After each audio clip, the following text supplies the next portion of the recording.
Good morning mga kaibigan, kababayan. Halika muna at samahan mo akong mag herbal tea. Ito yung pinaghalong avocado at saka bayabas tanglad. Wala munang asukal.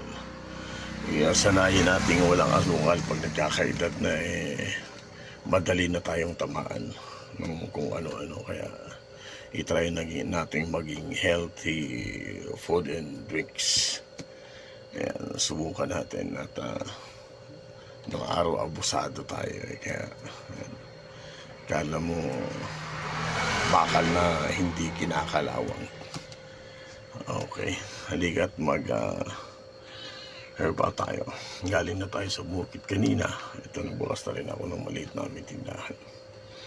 Halika, samahan mo akong mag herbal without sugar habang tulog